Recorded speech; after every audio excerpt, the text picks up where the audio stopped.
All right, ladies and gentlemen, viewers and co-analysts from all over the world, you are welcome to another episode of your favorite political talk show, The Truth with Ben Jokes.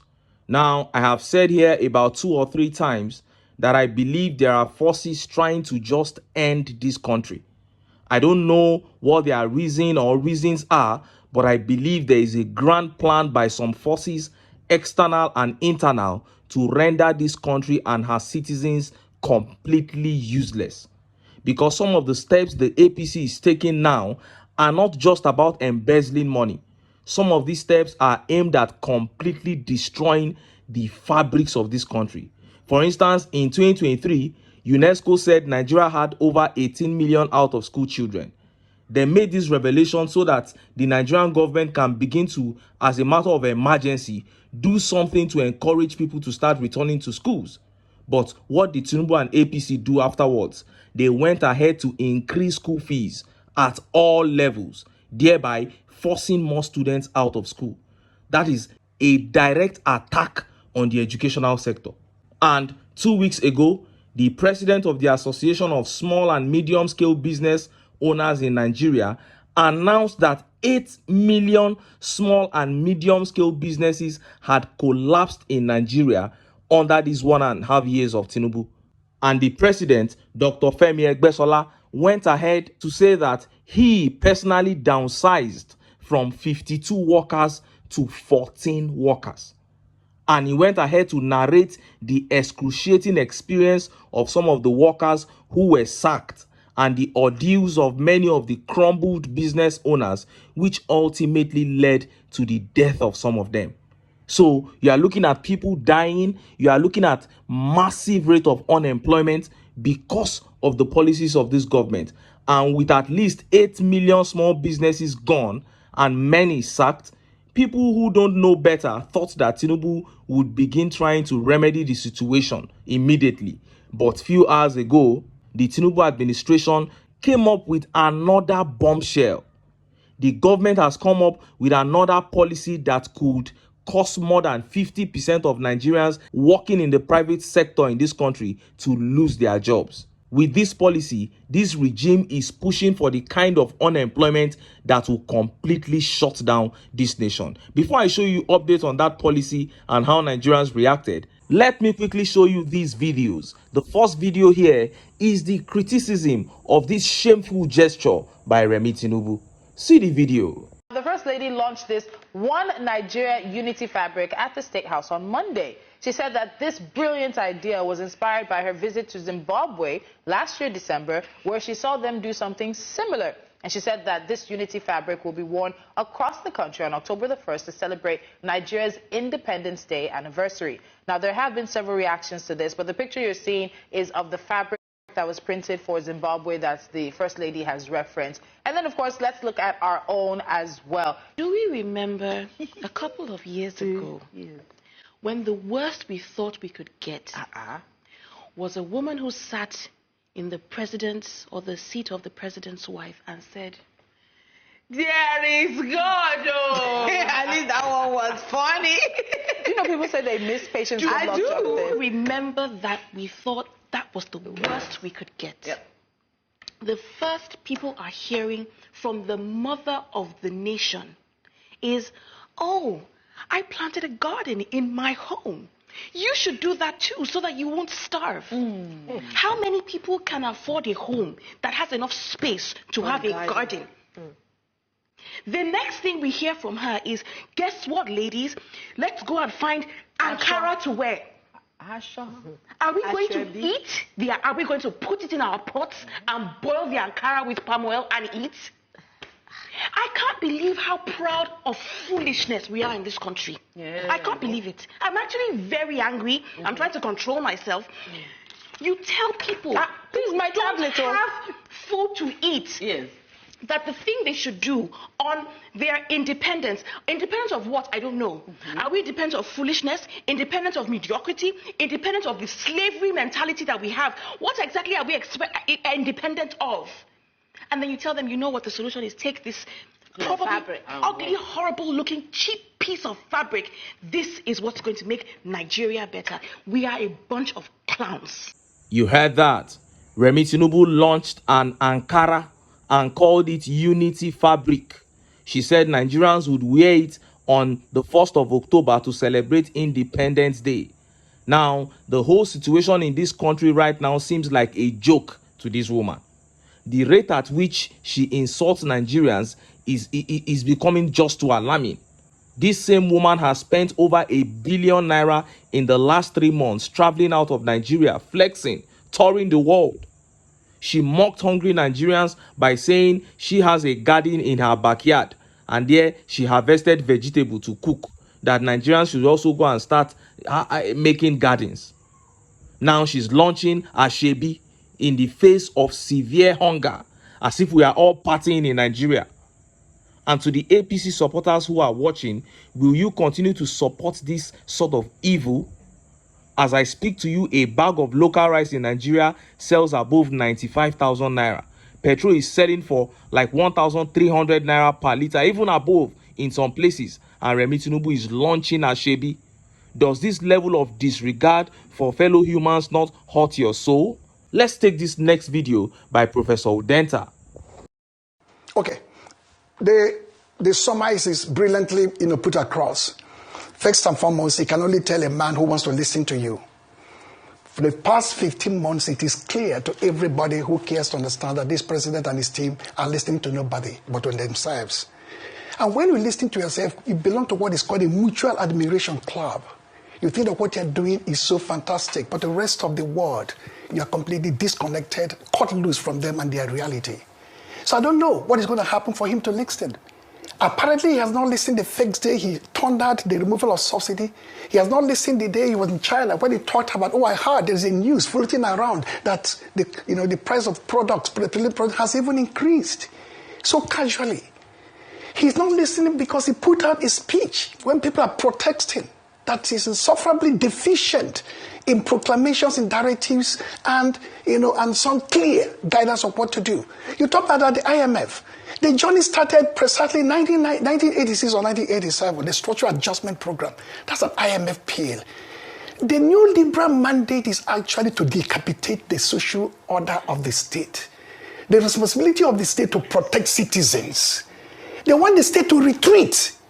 And as you said, economy that is not productive, you then want to do what? Overcharge that economy. In ways and manner, it cannot withstand it. You heard that. Professor Udenta raised 2 vital points there. First of all, he said this government is listening to nobody but themselves, and that is very obvious. And secondly, he said the IMF, that is International Monetary Fund, are the ones asking this government to tax Nigerians to the death. Can you now see what I meant when I said some forces are out to destroy this country and the APC is working closely with them? Some of these international bodies are out to finish Nigeria. That is why they are using the APC, who is also interested in seeing Nigeria crumble, to achieve their aims.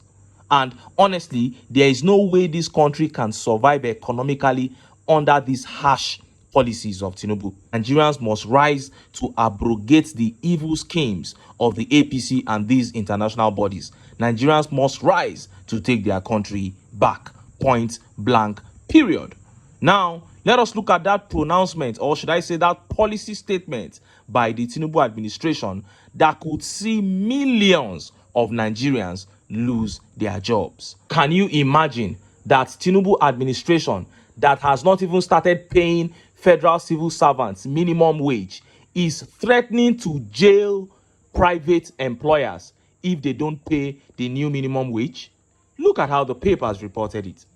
Despite failing to pay new minimum wage, TINUBU's government threatens to jail entrepreneurs paying below 70,000 naira. The federal government has threatened to jail private employers paying below 70,000 naira new minimum wage, despite its struggles to start payment of the same amount to federal civil servants. The Permanent Secretary, Federal Ministry of Labor and Employment, Ismail Abubakar, made the disclosure while speaking at the 13th Annual General Meeting of the Employers Association of Private Employment Agencies of Nigeria, held in Ikeja, Lagos. The current 70,000 naira minimum wage was increased from 30,000 naira in July by Bola Tinubu after negotiations between the government, the Nigerian Labour Congress, and the Trade Union Congress. The federal government emphasized that the new minimum wage was approved to tackle the current economic challenges, noting that paying any worker less than 70,000 naira was a disruption of the law and thus a crime. It stated that private employment agencies must ensure contracts include a clause guaranteeing workers earn at least the minimum wage after deductions to ensure fair compensation for employees either in the public or private sector. Mr. Abubakar, represented by the Director of Employment and Wages of the Ministry, John Nyamali, said, "The minimum wage is now a law, and as a result, it is a punishable crime for any employer to pay less than 70,000 naira to any of its workers. The private employment agencies should make it compulsory in any contract they take from their principal that their workers should not earn less than the minimum wage. The least paid worker in Nigeria should earn 70,000 naira, and I think that should be after all deductions.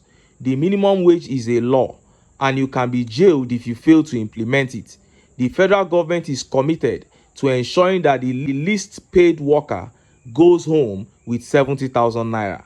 However, the government has shown lack of commitment to enforce the new wage law in the public sector, which reports on how state governments continue to delay new wage payment to civil servants since its approval.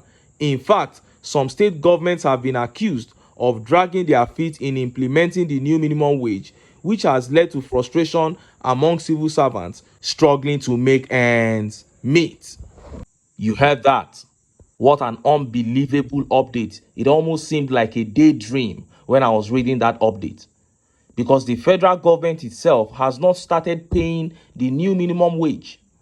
Many state governors have said their states are not even rich enough to pay. They have blatantly refused. But it is private employers that the government wants to jail for failing to pay minimum wage. These are the same private employers, the same entrepreneurs who are facing the harsh economic realities without any government support. The same entrepreneurs whose electricity bills have seen a 400% increase, courtesy of this same government that is trying to jail them.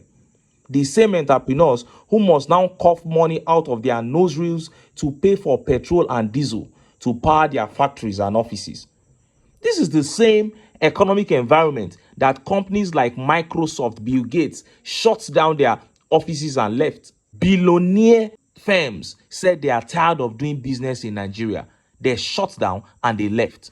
Now, the people that are struggling to do business, this is how government is talking to them. Instead of you to sit business owners down and liaise with them responsibly, you are trying to force them to pay a minimum wage that you are not paying yet. And what are these private employers going to do? It is to sack workers. The jobs that 10 people were doing before, and you were paying them maybe 50,000 naira each. Now, the cost of production has become so high, you are even struggling to make ends meet, and they are about to jail you if you don't increase salaries to 70,000 naira. So what do? You downsize. The job of 10 people will now be done by 2 people or 3. The remaining 7 will now go outside and add to the unemployment percentage, and consequently increase the security risks. Because when they don't have jobs, what would they do? With the state of the economy, you know what it means for a person to be jobless. These guys will quickly become the devil's workshop. So in a way, we are also going to increase the risk of insecurity in this country. And look at how Nigerians reacted. Let's take some of the tweet reactions. And this tweet here by Canary says, "They want the small businesses to carry the wahala the government created. The consequences is mass sack and higher prices of goods and services to be able to pay 70,000 naira. This man for just concentrate on sand filling and selling lands in the Lagos he built." I am telling you, every move he makes further destroys the economy. And this tweet here by Friendship says, "The government cannot pay. Is it entrepreneurs that are struggling, of which most of their businesses are closing daily because of the harsh economy, that should pay, my brother? If you ask me, who I go ask? You have not given out any business incentives. All you do is to continue increasing taxes, making life harder for entrepreneurs daily, and then you are asking them that to pay 70,000 naira. If they don't do, they will go to jail. What sense does this make? And this tweet here by Field Marshal says, "Man na scammer. We warned Nigerians about the fraudster. This is just the beginning."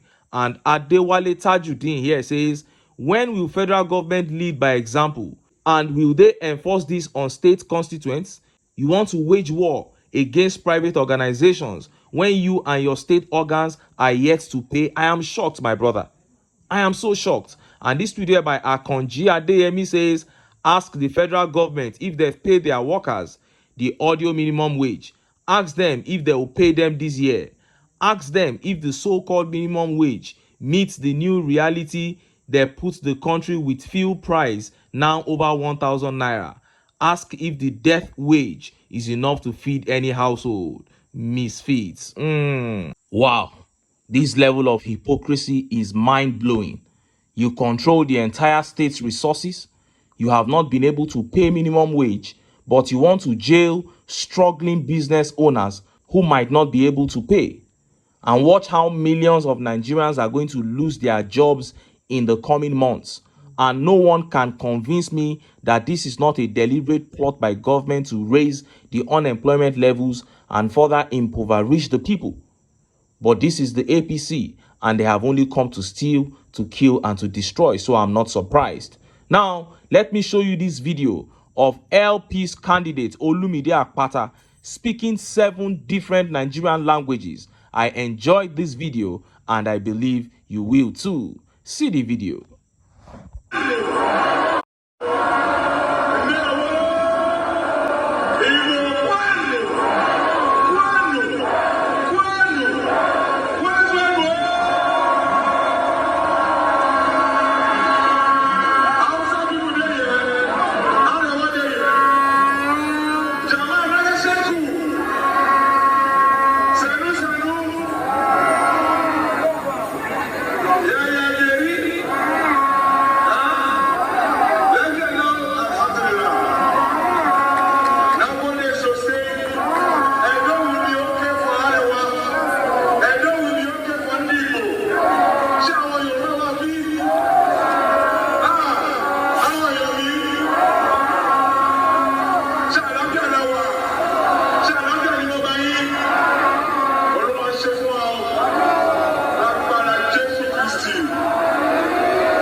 You saw that. Now, I have to confess at this point that after Peter Obi, Olumide Apata is the most charismatic person I've seen on a campaign ground. I mean, his campaign is so detailed, just like Peter Obi's campaign. Do you know that this man has visited all the wards, not local governments alone, no, all the wards in Edo State? Only on few occasions did he stand on podium to just, gather some people and speak to them. Even though Labour Party does not pay, he doesn't pay anybody. You still see massive crowd anyway. He's holding rallies. But the major thing is that he has been able to travel down to each ward in Edo State, asking them what is their problem. Tell me, I'm going to solve it when I get into office. This is the hallmark of leadership. When they called for the gubernatorial debate, he was the first person to make himself available. Asue Igodalo of PDP ran away. The APC man, Monde Okpebolo, who is not even educated, he ran away because the last time he spoke, he promised to bring in security to Edo State, so he had to run away. The people of Edo State, it is clear who you should vote. Some of you are still saying you want to go with PDP. No problem. Edo remains obedient. We don't have any problem with that at the presidential level. But if you say it is PDP you want to vote at the gubernatorial level, I promise you, you are going to regret it.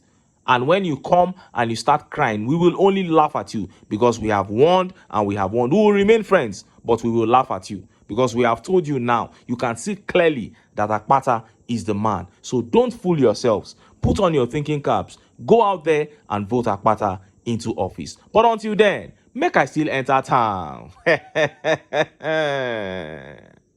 Make I go get some ogbonge political news where una go like. Why? Because now because of una. Now I dey here, so don't go away.